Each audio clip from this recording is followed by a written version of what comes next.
No, manito, no soy propietario de nada, vivo en alquiler, No, actualmente estoy rentando. No, no tengo ninguna propiedad todavía y yo creo que me demoraré. ¿Piensas que llegaste tarde al mundo porque ya todo tiene dueño? No eres el único. Si eres un millennial o de la generación Z, te tengo malas noticias. Probablemente nunca puedas comprarte una vivienda. Yo, como millennial, hice las paces con eso hace rato. No dan los números. En Buenos Aires necesitarías 129 años ganando un sueldo mínimo para comprarte una vivienda de 100 metros cuadrados. En Lima, 64 años. En Ciudad de México, 56. Santiago de Chile, 40. Bogotá, 31.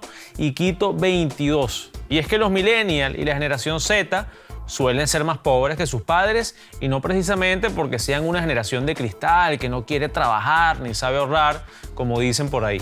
Ay, cuando yo tenía tu edad ya yo tenía mi casa propia. Sí, porque te costó como 1.500 pesos, marica. Y era la primera en mi clase, puro 20 sacaba. Encima cocinaba, lavaba, limpiaba la casa y cuidaba a mis hermanos. Las nuevas generaciones nadan con la marea en contra. La crisis económica del 2008 es la gran culpable de que los millennials en Estados Unidos y Europa sean mucho menos ricos que sus padres. Por su parte, América Latina no se vio muy afectada por esa crisis, pero no se preocupen que en esta región, si no es una cosa es la otra, y si la crisis del 2008 no impactó, teníamos y tenemos nuestras propias crisis hechas en casa. Ya vamos a ver cómo está la cosa en Latinoamérica. Por ahora les digo que hay mucha preocupación. Digamos que por mi futuro de 1 a 10 me estoy preocupando 8. También vamos a ver por qué nuestros padres y abuelos con frecuencia la tenían más fácil. O sea, mis papás a mi edad ya tenían hijos, ya tenían casa propia, tenían carro, pero mis amigos y yo pues no estamos en esas condiciones todavía. Primero verifiquemos si los baby boomers eran más ricos porque eran más trabajadores, como cuenta la leyenda. De tu edad ya trabajaba. Miren, los millennials nos estamos poniendo viejos. Según la ONU, jóvenes son las personas entre 15 y 24 años. Yo tengo 29 y soy de los millennials más jóvenes. Algunos ya tienen 44 años.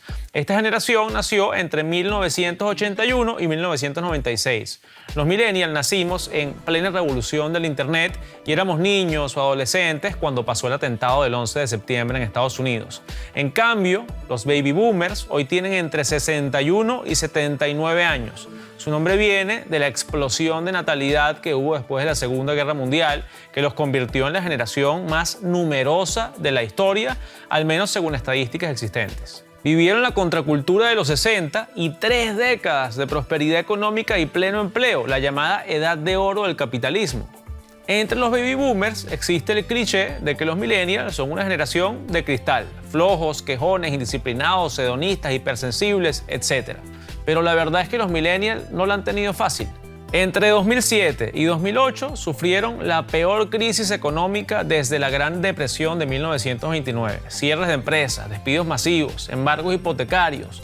Muchos de ellos apenas habían empezado su carrera laboral o estaban a punto de hacerlo. Y cuando te integras al mundo laboral en medio de una crisis, esto puede tener consecuencias a largo plazo. Durante años tuvieron que enfrentarse a un alto desempleo y a trabajos precarios. Los millennials, sobre todo en países desarrollados, tuvieron un muy mal comienzo. Los expertos llaman a estos coletazos de las crisis el efecto cicatriz. Los baby boomers crecieron en otro mundo. Fueron la generación más rica de la historia, al menos en los países desarrollados. Según la Reserva Federal, los boomers tienen más de la mitad de la riqueza de Estados Unidos.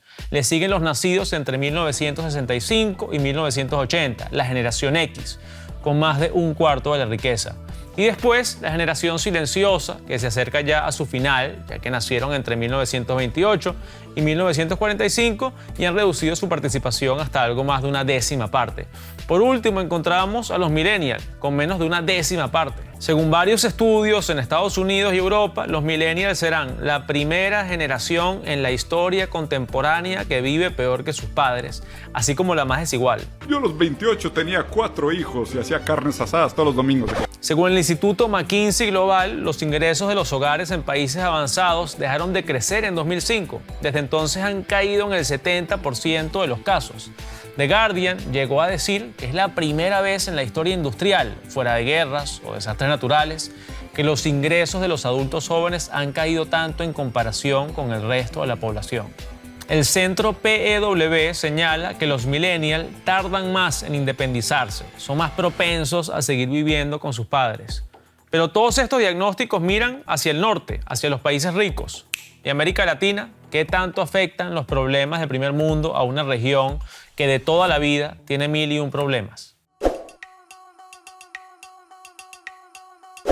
La verdad es que los millennials latinoamericanos no han sufrido los mismos retrasos que sus contrapartes europeas o estadounidenses. La crisis del 2008 no afectó tanto a América Latina. Los más castigados, Argentina y México, se recuperaron un año después y ningún país tuvo que pedir en esa ocasión un rescate del FMI. Quizás lo más duro fue el desempleo. Tuvo un reflejo en el aumento del desempleo urbano, que pasó de 7,7% en los primeros trimestres de 2008 a 8,5% en el igual periodo de 2009.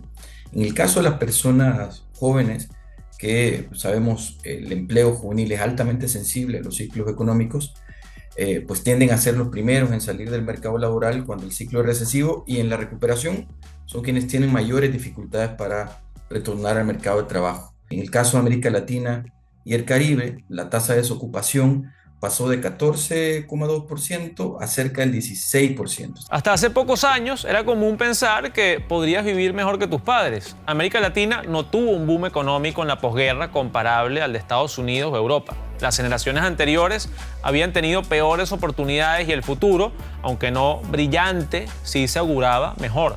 Pero eso parece haber cambiado en algunos países, como México. Sí, en definitiva tenemos un panorama más desalentador que su generación, más que nada en el aspecto sociocultural y económico. La falta de oportunidades, sinceramente, porque hay mucha gente que se encuentra preparada pero no recibe la menor oportunidad por la falta de experiencia. En México, los millennials puede que no sufrieran tanto la crisis de 2008 como sus vecinos del norte, pero conocían bien otras crisis como la caída de los precios del petróleo, el incremento de la deuda externa o la devaluación del peso frente al dólar. Yo creo que mi generación va a vivir peor que la de mis papás por cómo van las cosas. Y pues sí. Yo creo que es peor en el aspecto económico. Creo que ahorita tenemos muchas barreras como jóvenes para desarrollarnos económicamente, para crecer y pues para tener un patrimonio propio. Y más recientemente fueron uno de los países más afectados por la pandemia de coronavirus, junto a Brasil, Perú y otros. El tema de la pandemia definitivamente empeoró las condiciones de acceso en muchos temas. Nuevamente, el tema de la vivienda es muy claro, hay un salto muy claro después de que pasa la parte más fuerte de la pandemia, 2022 tal vez, hay un reaceleramiento de los precios de las viviendas casi a nivel global, que es justo, pero pasa lo mismo con los alimentos. En general hubo una tendencia inflacionaria en la mayoría de los países, que como siempre la inflación afecta mucho más a los más pobres. Los millennials y la Gen Z, la generación posterior a los millennials, fueron los más afectados por el desempleo y la informalidad laboral. Aunque en años recientes se ha observado una recuperación en la etapa post-pandemia, esta inclusive ha sido desigual y aún persisten brechas significativas en cuanto a la desocupación, pero también a la participación laboral y la informalidad laboral. Esto también incidió también en el aumento de las brechas en cuanto al desempleo juvenil entre hombres y mujeres. Por ejemplo, el empleo juvenil creció en sectores como el transporte, la construcción y las actividades financieras, donde existe un nivel de participación ocupacional de los hombres mayor que el de las mujeres, mientras que el empleo femenino solo mostró un dinamismo que pudiera ser notable en el sector de la salud. Especialmente las mujeres tienen un panorama complicado. Y es importante también tener en cuenta que además de la desocupación juvenil, cerca de una cuarta parte de las personas jóvenes no está estudiando ni trabajando de forma remunerada. Y dentro de este grupo, 7 de cada 10 son mujeres. Así que los millennials no la han tenido fácil, ni en México ni en Noruega. En donde los baby boomers tuvieron auge económico, esta gente tuvo crisis y pandemia. Pero hay algo de cierto en eso que dicen algunos baby boomers de que los millennials son irresponsables y no saben manejar su dinero. Según muchos boomers y sus sucesores, la generación X, los millennials se gastan su dinero en cosas superfluas como viajes y ocio en vez de ahorrar e invertir. Preguntamos a la gente y muchos están de acuerdo.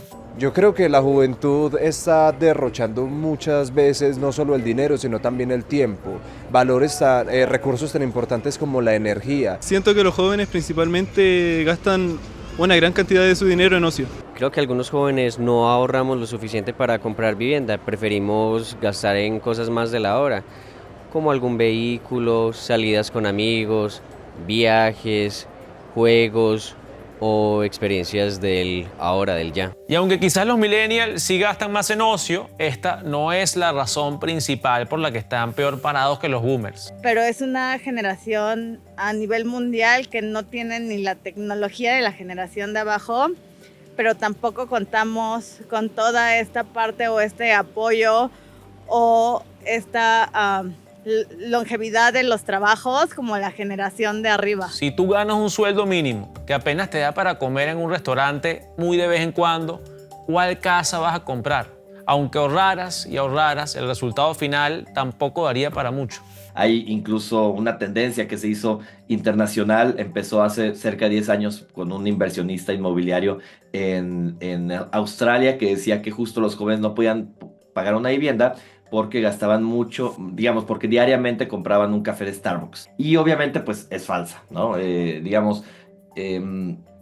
Ignora cuáles los cambios que ha habido en el mercado inmobiliario por un lado, pero por el otro lado también en el poder adquisitivo de las personas más jóvenes. Muchos sí quieren su propia casa, pero no dan los números.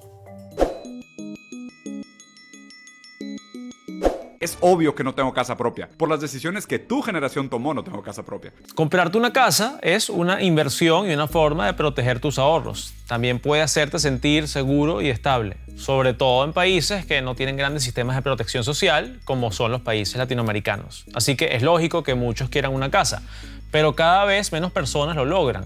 En 2002, 3 de cada 4 hogares eran propiedad propia.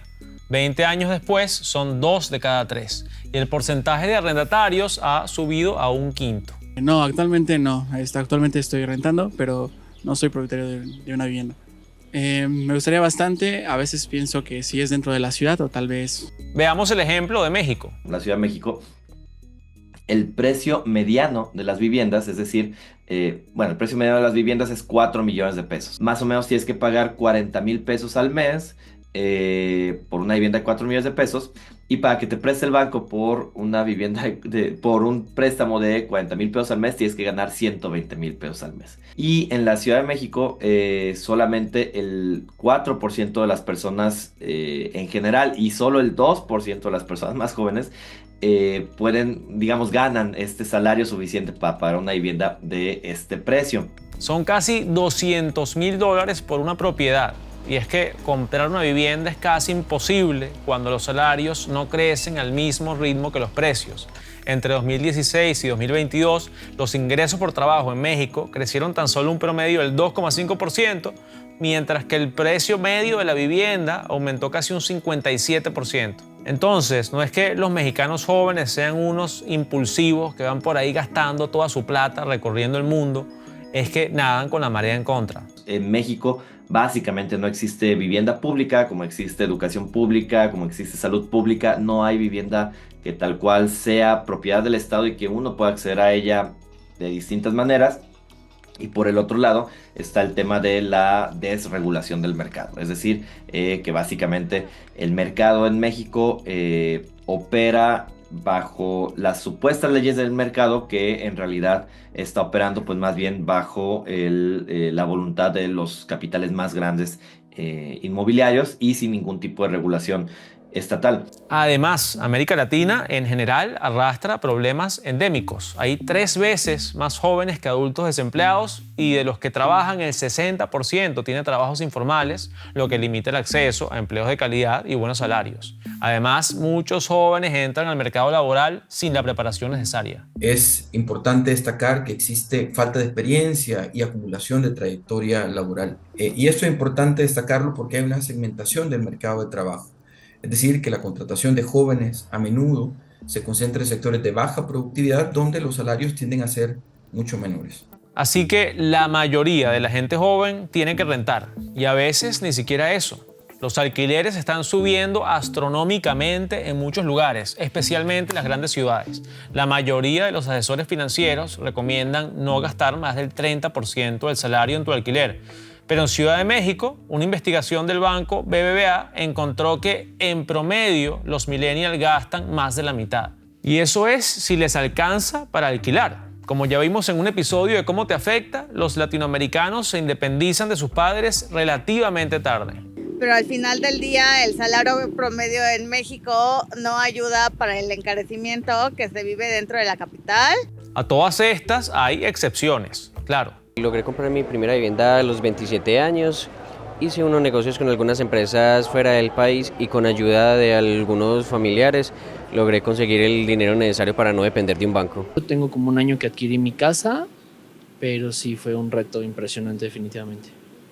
Sinceramente creo que al menos en mi caso corrí con mucha suerte porque como la propietaria anterior de la propiedad era conocida mía, entonces pudimos llegar a un trato. También hay quienes no pierden la esperanza. Para tener una casa yo creo que me voy a tardar como de 10 a 15 años máximo porque entre los gastos yo creo que se va a tardar. Pero para la mayoría, comprar una vivienda es imposible. A muchos el sueldo apenas les alcanza hasta fin de mes. Y sin ahorros, ¿qué pasa a largo plazo? ¿Qué pasa cuando tengas 70 años y ya no puedas trabajar?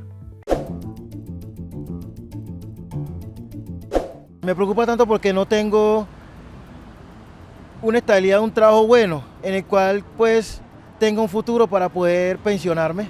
Si siendo jóvenes los millennials son más pobres de lo que eran sus padres, ¿no es lógico también que lo serán cuando sean mayores? Yo creo que las pensiones para la jubilación no van a ser suficientes dentro de un par de años para mantener a nadie. Y no serán como suficientes porque igual los gastos van subiendo, el costo de vida también aumenta y las pensiones son muy bajas. Es una situación compleja. Por un lado, como cada vez la gente vive más, algunos estados han extendido los años de trabajo para llenar el fondo de pensiones. Por otro lado, muchos países están perdiendo población joven y tienen cada vez menos contribuyentes. Es decir, cuando llegue el momento, habrá menos para repartir. Está todo el tema de las pensiones no contributivas, y lo estoy entrecomillando, estoy un poco en desacuerdo con el nombre, pero el tema es que son las pensiones como el programa de la pensión para personas adultas mayores, la pensión universal en México, que es un programa social que pues da una cantidad mensual a todos los adultos mayores que tengan más de 65 años y más. Lo malo es que se está encontrando límites en esa política al respecto, sobre todo relacionados con el espacio fiscal en el país, y es que pues México no ha hecho ningún tipo de reforma fiscal progresiva durante los últimos 10, 12 años, y pues eso ha pegado en términos de que los impuestos que se recaudan en realidad son insuficientes para los gastos sociales necesarios que se tendrían que tener en el futuro. Además, aquellos que tuvieron empleos precarios no habrán cotizado el tiempo necesario y no podrán acceder a una pensión digna. Las generaciones más jóvenes enfrentan un mercado laboral cada vez más precario, es decir, con empleos temporales y cada vez más trabajo por cuenta propia, y esto dificulta la acumulación de derechos en los sistemas contributivos de pensiones. Tendrían que elevarlas un poco más, digamos, ser más y que se adecue a los gastos que hay hoy en día y los que pueden seguir viniendo. A esto súmenle ChatGPT y compañía. Por otro lado, la automatización, la digitalización y la incursión de por ejemplo, tecnologías como la inteligencia artificial también están transformando muy rápidamente el mundo del trabajo. Y esto genera incertidumbre sobre el ser futuro del trabajo. Por tanto, esto también genera tensiones sobre el financiamiento futuro de las pensiones. Y esto se refleja en que muchos sistemas de pensiones se enfrentan a desafíos de sostenibilidad. No dan los números. Los cálculos auguran que los futuros jubilados no van a poder mantener su nivel de vida solo con las pensiones. Así que hay que tomar precauciones. ¿La gente lo está haciendo? No tengo ningún plan para invertir en fondo de pensión. Aparte, no. No, porque nunca ni siquiera lo he considerado. Pienso que tenemos que trabajar, ser independientes, crear empresa y no esperar nada de las pensiones porque es algo que es totalmente, para mí es algo nefasto, es algo que es muy malo. Sí, tanto para mi retiro ya estoy invirtiendo, como también tengo mis cajitas de ahorro que pues en un futuro pueda sacar el dinero y pues tener ahí cierto rendimiento, porque yo creo que pues es importante pensar en eso cuando somos jóvenes. Entonces he empezado a buscar otras maneras para quizá tener un colchón de dinero que me permita tener como un retiro del trabajo, pero yo creo que voy a tener que trabajar por el resto de mi vida hasta que ya esté anciana. Pero muchos trabajadores no creen que tendrán un futuro seguro cuando se jubilen. Yo creo que las pensiones de jubilación ya no son un hecho para nosotros, creo que ya han cambiado mucho las cosas y ya ni siquiera existe como ese apoyo por parte de nuestro gobierno. No, definitivamente no. No puedes validarte ni de una pensión, ni de una Afore, ni de tus ahorros. Hasta ahora el panorama es un poco deprimente, pero falta mencionar un elemento clave: las herencias. Recuerdan que los baby boomers son considerados la generación más adinerada de la historia, ¿no? Entonces, parte de esa riqueza pasará a manos de los millennials, lo que los convertiría en los mayores herederos de todos los tiempos. Suena maravilloso, ¿no? Pero si aclaramos algunas cosas, veremos que no todo está en color de rosa. Primero, que hablamos de riqueza acumulada, que obviamente se gasta en buena parte, no todo se hereda. Heredan sobre todo los que más tienen. Y por eso el problema es que la bonanza será para unos pocos. Estas herencias podrían prolongar o incluso profundizar uno de los más grandes males de América Latina, la desigualdad. Lo que vamos a ver es que justo pues estas grandes riquezas acaudaladas y amasadas en pocas manos se van a transferir seguramente a pocas manos, mientras que un gran porcentaje de las personas más jóvenes, millennials o luego de los centennials y de las siguientes generaciones, pues no van a heredar básicamente nada. Y lo más probable es que ni siquiera paguen impuestos sobre las herencias. Y esa transferencia se va a hacer además en un contexto donde en múltiples países, México es un ejemplo claro, pero Estados Unidos también esto se ha debilitado en las últimas décadas, donde no existen estos impuestos a las herencias, ¿no? Y eso me parece muy importante porque la lógica de los impuestos a las herencias es tratar de generar igualdad de oportunidades dentro de generaciones posteriores. O sea, al final de cuentas me parece que el debate tiene que ir más hacia allá, hacia por dónde tendríamos que tener las políticas públicas para tener una transferencia de riqueza mucho más igualitaria. Y si eres de los que piensa que la desigualdad no es un problema porque el problema es la pobreza, pues te tengo noticias. Cuando es extrema, como la latinoamericana, la desigualdad de por sí también es un problema. Y no lo digo yo, lo dicen estudios del Fondo Monetario Internacional, que indican que la desigualdad extrema impacta negativamente en la economía. Entre otras cosas, puede llevar a la inestabilidad social y política, lo cual, a su vez, puede espantar a los inversionistas. También puede llevar a que los hogares más pobres se endeuden excesivamente, desencadenando crisis. Después de todo esto, creo que quedó claro que los millennials no la han tenido fácil. Veamos posibles soluciones. En cuanto a las pensiones, los gobiernos tienen que activarse. El papel de los estados es central para fortalecer los sistemas de seguridad social.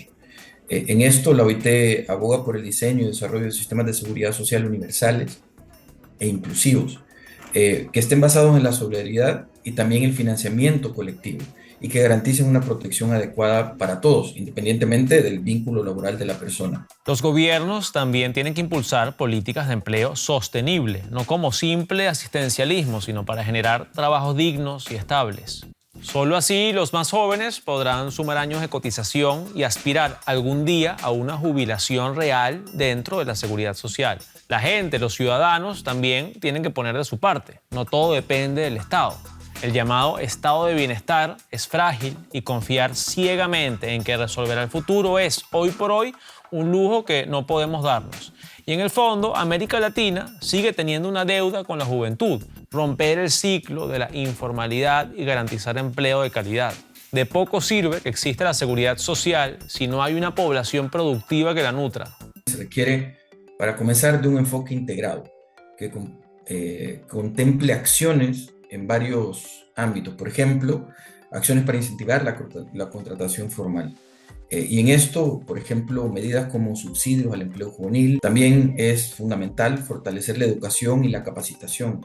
Y en esto, adaptar la formación profesional a las necesidades del mercado de trabajo es particularmente importante. Y en especial, actualmente en cuanto a las habilidades digitales y a las habilidades para la vida y el trabajo, conocidas como habilidades blandas. Y por último, hay que reforzar la promoción de la protección social y los derechos laborales. En esto, la implementación de políticas que garanticen derechos laborales básicos y también el acceso a la seguridad social es clave. En cuanto a la vivienda, ya hay intentos de abrirle campo a los más jóvenes. En Colombia, por ejemplo, el programa Jóvenes Propietarios facilita el acceso a créditos, aunque el gobierno ha sido cuestionado por frenar los subsidios, alegando problemas financieros. En Uruguay, la comunidad LGBTI+ ha respondido por su cuenta. Formó una cooperativa para construir viviendas, una muestra de cómo quienes más barreras se enfrentan, como mujeres y personas LGBTI+, terminan organizándose desde abajo. Iniciativas similares se han visto en Bolivia, Argentina, Costa Rica, Puerto Rico y México. Y pues lo que tendría que hacer el Estado es construir vivienda, básicamente construir vivienda e incluso ser propietario de vivienda o reapropiarse de vivienda que ya era privada y poner sistemas de alquiler públicos amplios, ¿no? Esto, insisto, sucede en muchos países europeos. La próxima vez que tus papás te salgan con eso de que ellos a tu edad tenían un emporio, 8 hijos y un castillo, pues muéstrales este video. La idea no es victimizarse, sino entender por qué las cosas son como son.